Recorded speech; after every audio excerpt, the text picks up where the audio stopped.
أعوذ بالله من الشيطان الرجيم بسم الله الرحمن الرحيم ونحمده ونصلي على رسول الكريم رب اشرح لي صدري ويسر لي أمري واحلل عقدة من لساني يفقهوا قولي ربي زدني علما ربي زدني علما। আমরা মুকাররবুন গ্রুপ যে আল্লাহ তাআলার নৈকট্যশীল হবেন কিয়ামতের দিনে সে সম্পর্কে আমরা আলোচনা করেছিলাম সূরাতুল ওয়াকিয়ার প্রেক্ষিতে।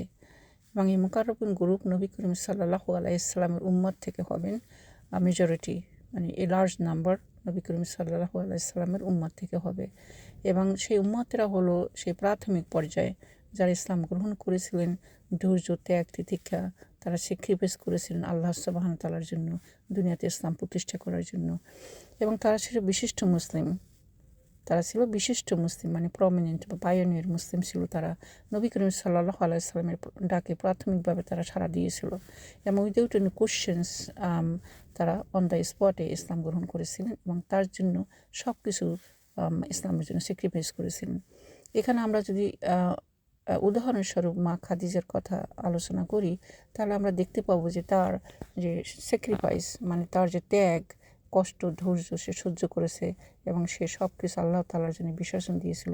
তা আমরা এখানে একটু আলোচনা করব যে আল্লাহ সুবহানাহু ওয়া তাআলা যে বলছেন যে মুকাররবুন যারা হবেন আল্লাহর নৈকট্যবর্তী, তারা নবী করিম সাল্লাল্লাহু আলাইহি ওয়াসাল্লামের সময় যারা ইসলাম গ্রহণ করেছিলেন এবং তার জন্য ত্যাগ করেছিলেন, তাদের মধ্য থেকে লার্জ নাম্বার হবে অ্যাকর্ডিং টু দ্য হাদিস। এখন আল্লাহ সুবহানাহু ওয়া তাআলা রব্বুল আলামিন আমরা যদি যে প্রথম রাতে আল্লাহ তাআলা যখন ওহী নিয়ে জিবরাইল আলাইহিস সালামকে পাঠিয়েছিলেন নবী সাল্লাল্লাহু আলাইহি সাল্লামের কাছে হীরা গুহায়, তা হীরা গুহায় নবী সাল্লাল্লাহু আলাইহি সাল্লাম জিবরাইল আলাইহিস সালাম যখন আসলেন এবং তার কাছে 3টা আয়াত সূরাতুল আলাক প্রথম 3টা আয়াত নবী করিম সাল্লাল্লাহু আলাইহি সাল্লামের কাছে জিবরাইল আলাইহিস সালাম পাঠ করলেন যে আপনি পড়ুন, 3বার বললেন। তা নবী করিম সাল্লাল্লাহু আলাইহি সাল্লাম শেষের 3বারের সময় এঞ্জেল জিবরাইল আলাইহিস সালাম বললেন যে বিসমিল্লাহির রহমানির রহিম ইকরা বিসমি রব্বিকাল্লাযী খলাক, মানে recite in the name of your Lord, আপনি আল্লাহ তাআলার নামে পড়ুন। ইকরা পড়ুন, বিসমি ইন দ্য নেম রব্বুকাল্লাযী খলাক, আপনি রবের নামে, আপনি সৃষ্টিকর্তার নামে যিনি সৃষ্টি করেছেন। খলাকাল ইনসানা মিন আলাক, যিনি মানব জাতিকে সৃষ্টি করেছেন এক ফোঁটা রক্তবিন্দু থেকে। ইকরা ওয়া রাব্বুকাল আকরাম, আপনার লর্ড, আপনি পড়ুন বা রিসাইট করুন যে আপনার লর্ড বা আপনার সৃষ্টিকর্তা আল্লাহ রাব্বুল আলামিন খুবই উদার, কাইন্ড এবং উদার মানব জাতির প্রতি। এই 3টি আয়াত যখন রাসূল সাল্লাল্লাহু আলাইহি ওয়াসাল্লাম কাছে পাঠ করলেন এবং রাসূল সাল্লাল্লাহু আলাইহি ওয়াসাল্লাম পাঠ করলেন, তখন জিবরাইল আলাইহিস সালাম রাসূলুল্লাহ সাল্লামকে হিরা কেবে রেখে তিনি চলে গেলেন। তা রাসূল সাল্লাল্লাহু আলাইহি ওয়াসাল্লাম এত ভয় পেয়ে গিয়েছিল যে ছোটোবেলার থেকে সে হিরা কেবে আসে, কোনো দিন এরকম ঘটে নাই। আজকে তার কী হলো, কী আসলো, কী বললো তাকে, খুবই ভয় পেয়ে গিয়েছিল। কিন্তু কোরআনে আয়াতগুলো সে পড়ছে অত্যন্ত সুন্দর, সেটা রাসূল সাল্লাল্লাহু আলাইহি ওয়াসাল্লাম বুঝতে পারছে, অত্যন্ত সুন্দর আয়াত আসছে। কিন্তু কী আসলো, আর তাকে 3বার ধরে এত জোরে চাপ দিয়েছিল যে সে যখন বলল যে আমি জানি না কীভাবে পড়তে হয় বা আমি পড়তে পারি না, তখন জিবরাইল আলাইহিস সালাম তাকে ধরে এত জোরে চাপ দিয়েছিল যে রাসূল সাল্লাল্লাহু আলাইহি ওয়াসাল্লাম নিঃশ্বাস নিতে পারছিল না। তখন সে তাকে ছেড়ে দিল। এভাবে 3বার করেছেন। তাই এই তার বুকের মানে হৃদয়ের স্পন্দন তার বেড়ে গিয়েছিল, হার্ট বিটিং। সেই অবস্থায় তিনি অতি তাড়াতাড়ি বাসায় আসলেন, মা খাদিজার কাছে আসলেন এবং বললেন আমাকে ঢেকে দাও। তখন তারা তাকে ঢেকে দিল রাসূল সাল্লাল্লাহু আলাইহি ওয়াসাল্লামকে। এবং যখন তার ভয়টা চলে গেল রাসূল সাল্লাল্লাহু আলাইহি ওয়াসাল্লামের, তখন তিনি সব ঘটনা হিরা কেবে কী হয়েছে মা খাদিজাকে পুরোটা খুলে বললেন। এবং তিনি আরও বললেন রাসূল সাল্লাল্লাহু আলাইহি ওয়াসাল্লাম যে আমার ভয় হয় যে আমার কিছু একটা হবে। মা খাদিজা শুনে সঙ্গে সঙ্গে বললেন নেভার বাই আল্লাহ, মানে তিনি আল্লাহ তাআলাকে প্রমিস করলেন আল্লাহর নামে, যে নেবার বাই আল্লাহ, আল্লাহর নামের সাথে প্রমিস করলেন, অদা করলেন, মানে সে কসম খাইলেন যে নেবার, আল্লাহ আপনাকে কখনই ডিসগ্রেস করবেন না, মানে আল্লাহ আপনাকে কখনই অসম্মানিত করবেন না। তো এই যে মানে দৃঢ়ভাবে সেই কথাটা বললেন, নেভার বাই আল্লাহ, একটা শক্ত দৃঢ়তা, ডিটারমিনেশন, মানে কনফার্ম, সে একেবারে শিওর যে নবী সাল্লাল্লাহু আলাইহি সাল্লামকে আল্লাহ কখনোই ডিসগ্রেস করবেন না, বা খারাপ কিছু নবী সাল্লাল্লাহু আলাইহি সাল্লাম প্রতি হতে পারে না। কেন সে জানে, মা খাদিজা জানতো, এবং সে জানে যে রাসূল সাল্লাল্লাহু আলাইহি সাল্লাম সবসময় সত্য কথা বলেন, এবং তার চরিত্র এত সুন্দর সে মা খাদিজা জানে, এবং সেই জানার থেকে অত্যন্ত মানে এত দৃঢ়ভাবে কথাটা বলেন যে নেবার বাই আল্লাহ, কখন আল্লাহ আপনাকে ডিসগ্রেস করবেন না। তারপরে রাসূল সাল্লাল্লাহু আলাইহি সাল্লাম যে চরিত্রে এত সুন্দর গুণাবলী, তার কয়েকটা জিনিস তিনি এই সিরিয়াস টাইমে তিনি তুলে ধরলেন, যেটা নবী সাল্লাল্লাহু আলাইহি সাল্লামকে সাহস দিল, শক্তি দিল, এবং ভয়টা আরও কেটে গেল তার। মা খাদিজা বললেন, আপনি আপনার আত্মীয় স্বজন, বন্ধু বান্ধবে তাদের সঙ্গে সুন্দর সম্পর্ক রাখেন, আপনি যারা গরিব, যারা এতিম, তাদেরকে আপনি সাহায্য করেন, আপনি যারা অতিথি তাদেরকে সুন্দরভাবে আপনি আপ্যায়ন করেন, এবং আপনি যারা দুর্যোগ দ্বারা এফেক্টেড হয়েছে তাদেরকে আপনি সাহায্য করেন। সুবহানাল্লাহ, সুবহানাল্লাহ, কয়টা গুণাবলী রাসূল সাল্লাল্লাহু আলাইহি সাল্লামের কাছে তিনি তুলে ধরলেন যে সে একটা ভালো, রাসূল সাল্লাল্লাহু অত্যন্তই ভালো মানুষ, তার মধ্যে এইসব গুণাবলী আছেন এবং আল্লাহ দিয়েছেন, সুতরাং আপনি কোনো ভয় পেন না। মানে সে নবী সাল্লাল্লাহু আলাইহি সাল্লামকে মানে যে আশার মানে হোপ, আশার আলো সে তিনি দেখাইলেন তার চরিত্রের মধ্যে, সে সুন্দর মানুষ, সেটা মা খাদিজা ওই সিরিয়াস টাইমে নবী সাল্লাল্লাহু আলাইহি সাল্লামকে বললেন।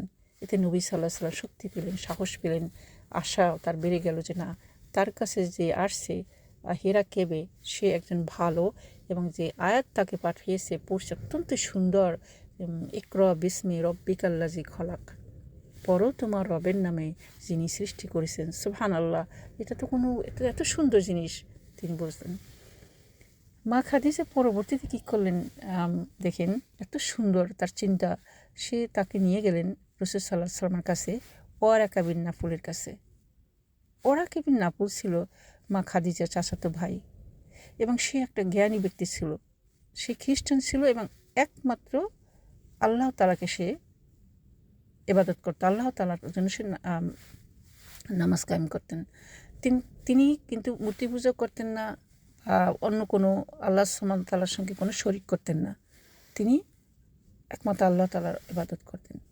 এবং তিনি রাসূল সাল্লাল্লাহু আলাইহি সাল্লামের কাছ থেকে যখন শুনলেন হেরা গুহার ঘটনা, তিনি ওইখানে বিশ্বাস করলেন সঙ্গে সঙ্গে, এবং তিনি মুসলমান হয়ে গেলেন।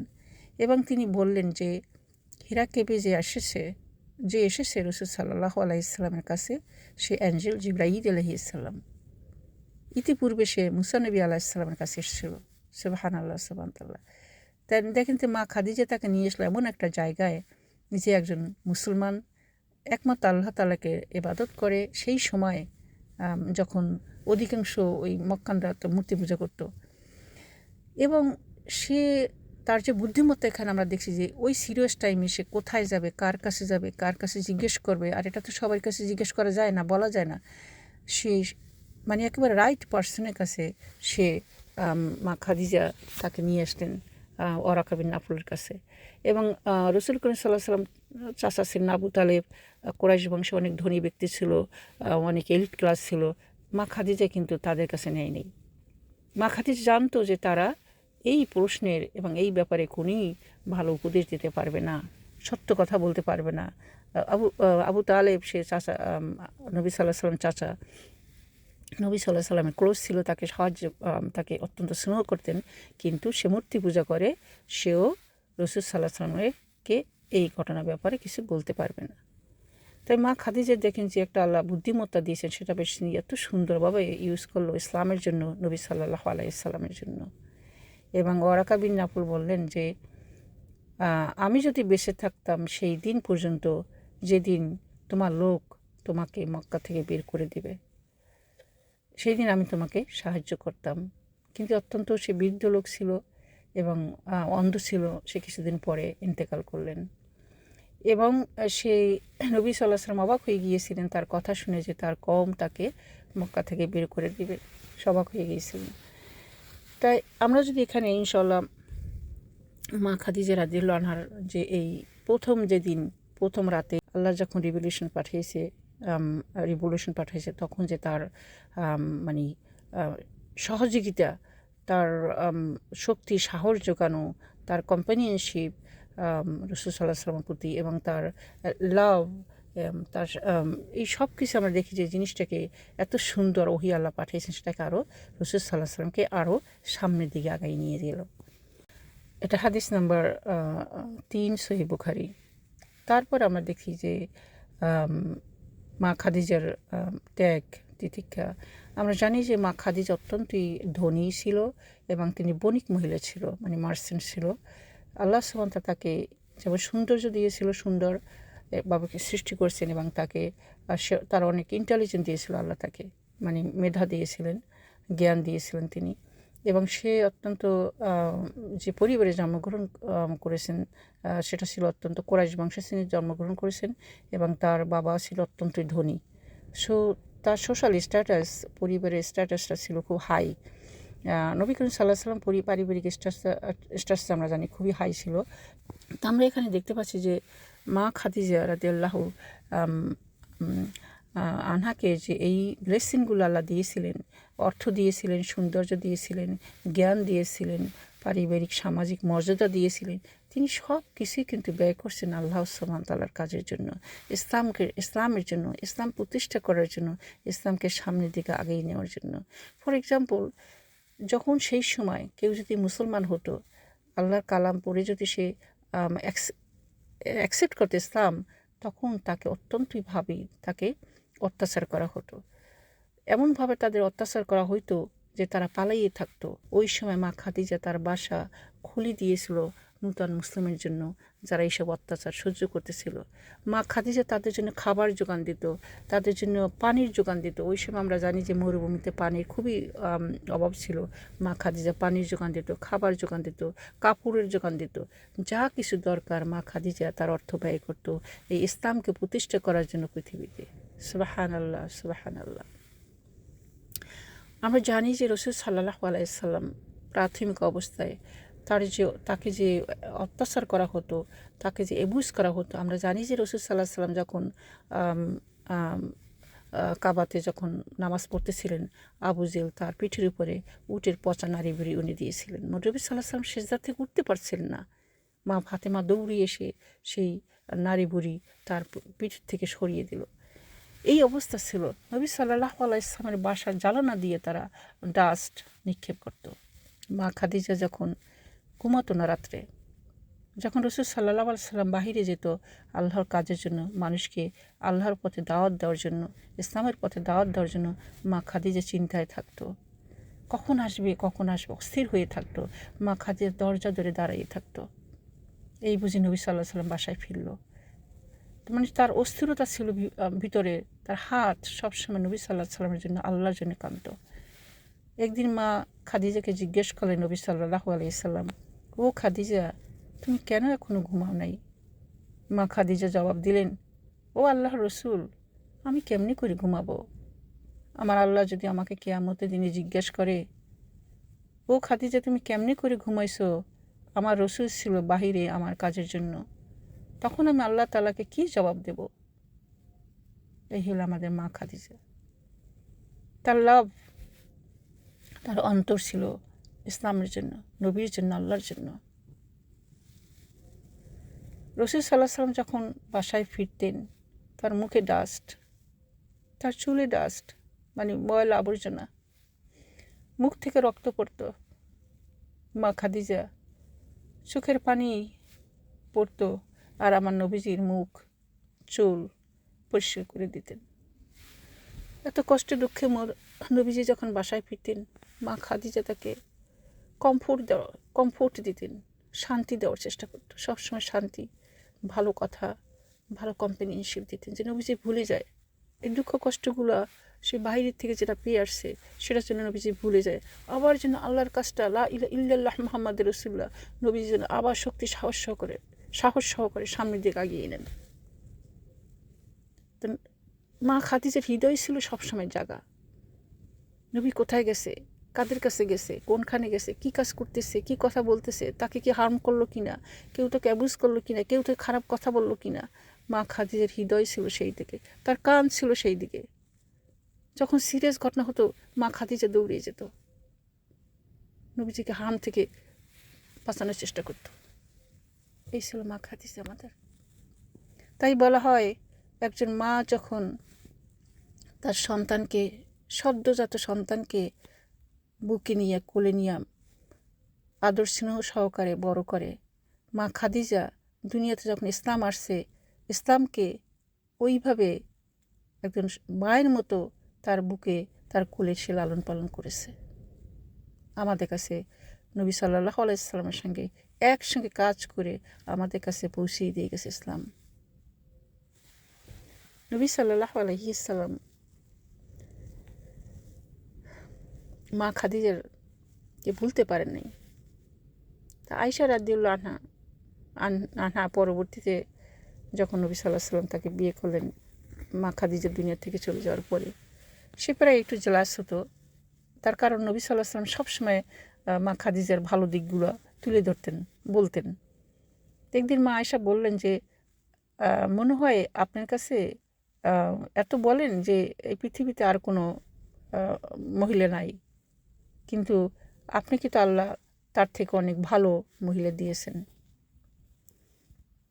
সে একজন বৃদ্ধ ছিল এবং তার দাঁত ছিল না, সে অনেক আগে পৃথিবীতে চলে গেছেন, এখন আপনি তার কথা এভাবে স্মরণ করেন। এটা সহিহ বুখারী হাদিস। তার নবীজি প্রত্যুত্তরে বললেন যে না, আল্লাহ আমাকে তার থেকে বেটার ওমেন দেয় নেই, তার থেকে ভালো মহিলা আমাকে আল্লাহ দেয় নেই। যখন সবাই আমাকে বলেছে মিথ্যুক, আমাকে বিশ্বাস করে নাই, আল্লাহ তাআলার বাণী যখন আমি পৌঁছে দিয়েছিলাম আমাকে বিশ্বাস করে নাই, একমাত্র সে আমাকে বিশ্বাস করেছে, সে বলেছে আমি সত্য কথা বলছি। যখন আমাকে কেউ কিছু দেয় নাই, তখন সে তার সম্পদ ইউজ করেছে ইসলামের জন্য। আর আল্লাহ তাআলা আমাকে যে সন্তানাদি দিয়েছিলেন তার গর্বে দিয়েছিলেন। তাই নবী সাল্লাল্লাহু আলাইহি সাল্লাম মা খাদিজাকে অনেক স্মরণ করতেন। আল্লাহর কাজের জন্য তিনি পরবর্তীতে বিয়ে করেছিলেন, কিন্তু তার আত্মা, তার ভালোবাসা মা খাদিজার জন্য তিনি বলতে পারেননি। এই দুনিয়াতে বেঁচে থাকার সময় মা খাদিজা সুসংবাদ পেয়েছিলেন আল্লাহ তাআলার কাছ থেকে, অত্যন্তই সুখের খবর। আল্লাহ তাআলা তাকে সালাম দিয়েছিলেন এবং মা খাদিজার উত্তরে বলেছিলেন, আল্লাহ শান্তি, সমস্ত শান্তি আল্লাহর কাছ থেকে আসে এবং সমস্ত শান্তি আল্লাহর কাছ থেকে আসে এবং আল্লাহর কাছেই শান্তি। আল্লাহ হলেন শান্তি, আল্লাহর কাছে শান্তি এবং সমস্ত শান্তি আল্লাহর থেকে আসে। তিনি উত্তর দিয়েছিলেন। জিবরাইল আলাইহিস সালাম একদিন এসে বললেন, নবী সাল্লাল্লাহু আলাইহি সাল্লাম খাদিজা আসতেছেন আপনার কাছে, কিছু খাবার এবং ড্রিঙ্ক নিয়ে আসতেছেন। তা সে যদি যখন আসবে তখন তার লর্ডের পক্ষ থেকে, মানে আল্লাহর পক্ষ থেকে তাকে সালাম জানাবেন এবং আমার পক্ষ থেকেও তাকে সালাম জানাবেন। তাকে আরও সুখবর দিবেন যে আল্লাহ তাআলা তার জন্য জান্নাতে একটা রাজপ্রাসাদ তৈরি করেছেন। সুবহানাল্লাহ, সুবহানাল্লাহ। সেটা তৈরি করেছেন কসব, এবং সেখানে কোনো শব্দ শোনা যাবে না, কোয়াইট, নীরব, এবং কোনো সমস্যা নাই সেখানে। এই যে জান্নাতের প্রসাদটা মানে কসব মানে হলো যে অত্যন্ত মণিমুক্তা খচিত রাজপ্রসাদ আল্লাহ তার জন্য সৃষ্টি করেছেন। সহিহ বুখারী হাদিস। আল্লাহ সুবহানাহু ওয়া তাআলা রাব্বুল আলামিন এই সুখবর মা খাদিজা দুনিয়াতে থাকাকালীন সময় তাকে দিয়েছেন। 3 years সোশ্যাল বয়কট, মুশরিকুনরা, মূর্তি পূজারকরা ঘোষণা করলো যে মুসলমানদের সঙ্গে কোনো ব্যবসা বাণিজ্য করবে না, কোনো বিবাহ শাদী করবে দেবে না, হবে না, তাদের সঙ্গে কোনো সম্পর্ক তারা রাখবে না। দেখেন তখন মাত্র মুসলমানরা ধীরে ধীরে বাড়তেছিল। প্রাথমিক অবস্থায় ইসলামের কি সংকটময় অবস্থা ছিল। যারা মুসলমান হচ্ছে তাদের খাবার ছিল না, হয়তো একটা কাপড় ছিল, তাদের পানি ছিল না, তাদের ঘর ছিল না, বাড়ি ছিল না, তারা পালাইয়ে থাকতো। ওই সময় তারা এই ঘোষণা করলো, সমস্ত শিক্ষা, সমস্ত অর্থনৈতিক ইনস্টিটিউশন, সমস্ত কাবা যে তাওয়াফ করা, হজ তারা কন্ট্রোল করতো। তার কারণ আব্রাহিম আলাইসাল্লামের পরে, ইসমাইল আলাইসাল্লামের পরে এই মূর্তি পূজারকটা কাবা দখল করলো এবং সমস্ত এডুকেশন সিস্টেমটা আব্রাহিম আলাইসাল্লাম যে পৌঁছে দিয়ে গেছিলো লা ইলাহা ইল্লাল্লাহ, সেটা তারা পরিবর্তন করে মূর্তি এনে মূর্তি পূজা করতো। এবং এই শত শত বৎসর তারা এইসব করছে। কত বৎসর করছে আল্লাহ সুবহানাহু ওয়া তাআলা জানে। তা আল্লাহ সুবহানাহু ওয়া তাআলা আবার যখন ওহী পাঠালো মানব জাতির জন্য, তারা কি করলো, ওই যে তারা কন্ট্রোল করতো সমস্ত কিছু, ওই কন্ট্রোলই তারা রাখলো। এবং মুসলমানদের সঙ্গে যারা হতো মুসলমান, নবী সাল্লাল্লাহু আলাইহি সাল্লাম, মা খাদিজা, এদের সঙ্গে সম্পর্ক কাট ডাউন করলো। তার মানে তোমরা এখন না খেয়ে থাকো, তোমরা এখন না খেয়ে থাকো, না খেয়ে মরে যাও, এই অবস্থা করলেন। যখন দেখলো যে নবী সাল্লাল্লাহু আলাইহি সাল্লাম কিছুতেই তাদের কথা শুনতেছে না, মানে তারা যে বাধা দিচ্ছে নবীজিকে, নবীজি তারপরও তার কাজ চালিয়ে যাচ্ছেন, তখন নবী সাল্লাল্লাহু আলাইহি সাল্লাম এই গুটি কয়েক মুসলমান নিয়ে এই একটা জায়গায় আশ্রয় নিলেন। সেখানে খাবারের কম ছিল, স্বল্পতা ছিল। হয়তো একদিন খাইতো, 2 দিন খাইতো না, হয়তো একবেলা খাইতো, আরেকবেলা খাইতো না। এই অবস্থায় যারা শিশুরা, বিশেষ করে বৃদ্ধ যারা ছিল, তারা অত্যন্তই উইক হয়ে গিয়েছিল, ম্যালনারিশড হয়ে গিয়েছিল। এবং এই সোশ্যাল বয়কটের পরে, এই সোশ্যাল বয়কটের যা কিছু খাদিজা রাদিয়াল্লাহু আনহার কাছে ছিল, মা খাদিজার কাছে, তিনি মুসলমানদের জন্য এই সময় ব্যয় করলেন। এবং এই সোশ্যাল বয়কটের পরে তিনি আল্লাহর ডাকে সাড়া দিলেন। অসুস্থ হয়ে পড়েছিলেন এবং আল্লাহ তাআলা তাকে এই দুনিয়া থেকে ওই জান্নাতে নিয়ে গেলেন। ইন্না লিল্লাহি ওয়া ইন্না ইলাইহি রাজিউন। আল্লাহ তাআলা তাকে ওই জান্নাতে, যে কসব আল্লাহ বলেছেন, সেই কসব আল্লাহ রাখুন এবং আল্লাহ তাআলা তাকে মুকাররবুনদের অন্তর্ভুক্ত করুন। খাদিজা রাদিয়াল্লাহু আনহার ইন্তেকালের পর নবী সাল্লাল্লাহু আলাইহি ওয়াসাল্লাম অত্যন্তই শোকে দুঃখে কাতর হয়ে গিয়েছিলেন। যে সবসময় শক্তি দিত, সাহস দিত,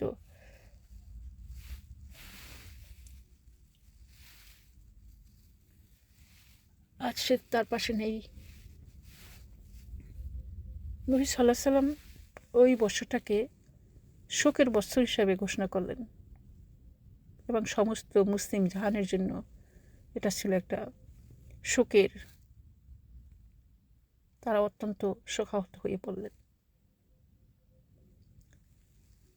আল্লাহ সুবহানাহু ওয়া তাআলা পরবর্তীতে যখন নবী সাল্লাল্লাহু আলাইহি ওয়াসাল্লামকে ভিক্টরি দিলেন, মানে ইসলামকে জয় করলেন, দুনিয়াতে ইসলাম প্রতিষ্ঠা হলো, মক্কা বিজয় করলো, সেই দিন মক্কা বিজয়ের দিন রাসূল সাল্লাল্লাহু আলাইহি ওয়াসাল্লাম বললেন তার সাহাবীগণকে যে আজকে ফ্ল্যাগ, বিজয়ের ফ্ল্যাগ, মানে ইসলামের ফ্ল্যাগ আজকে মানে ফিক্সড করা হবে কোথায়? হাজুন এলাকায়, যেখানে মা খাদিজার কবর, মাওলা সেমিট্রিতে, হাজুন এলাকায়। ওখানে নবী সাল্লাল্লাহু আলাইহি সাল্লাম বিজয়ের পতাকা, ইসলামের বিজয়ের পতাকা ওখানে ফিক্সড করতে বললেন। নবী সাল্লাল্লাহু আলাইহি সাল্লাম স্মরণ করলেন মা খাদিজার অবদান, মা খাদিজার ত্যাগ, তিতিক্ষা, ধৈর্য, সব কিছু যে আল্লাহ তাআলার জন্য বিসর্জন দিয়েছিলেন, ইসলামের জন্য বিসর্জন দিয়ে গেছেন। নবী সাল্লাল্লাহু আলাইহি সাল্লাম সেদিনকে স্মরণ করলেন। সুবহানাল্লাহ, আলহামদুলিল্লাহ, আশহাদু আল্লা ইলাহা ইল্লাল্লাহ, আস্তাগফিরুকা ওয়া আতুবু ইলাইক।